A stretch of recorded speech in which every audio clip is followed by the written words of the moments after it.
કચ્છના વાગડ પંથકમાં ભક્તિ અને સેવાના સમન્વય સાથે ગૌ સેવાનું એક ઐતિહાસિક કાર્ય સંપન્ન થયું છે। રાપર તાલુકાના સુપ્રસિદ્ધ વર્ણેશ્વર દાદાના ધામ ખાતે શ્રદ્ધાળુઓ દ્વારા 551 ટ્રેક્ટર ભરી અને ઘાસચારો અર્પણ કરવામાં આવ્યો હતો। વિગતવાર ચર્ચા કરીએ। નમસ્કાર, આપ જોઈ રહ્યા છો ન્યૂ ભારત ન્યૂઝ અને હું છું આપની સાથે વલ્લરી વ્યાસ। વર્ણેશ્વર દાદાનું મંદિર સદીઓથી ગૌરક્ષા, શૌર્ય અને બલિદાનનું જીવંત પ્રતીક ગણવામાં આવે છે। ત્યારે આ પરંપરાને વર્ણેશ્વર યુવા ગ્રુપ દ્વારા અને રવેચીનગર યુવા ગ્રુપ દ્વારા આગળ ધપાવવામાં આવી રહ્યું છે।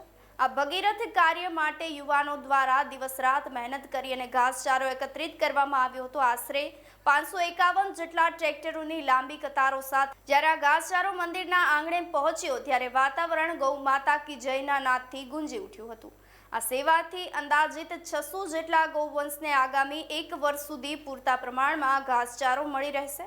દુષ્કાળ જેવી પરિસ્થિતિમાં અબોલ જીવોની જઠર ઠારવાનું આ કાર્ય સમગ્ર પંથકમાં પ્રેરણારૂપ બની રહ્યું છે। આ સાથે જ વાગડની આ ઉદારતા અને ગૌ પ્રેમની ચર્ચા અત્યારે સમગ્ર કચ્છમાં થઈ રહી છે।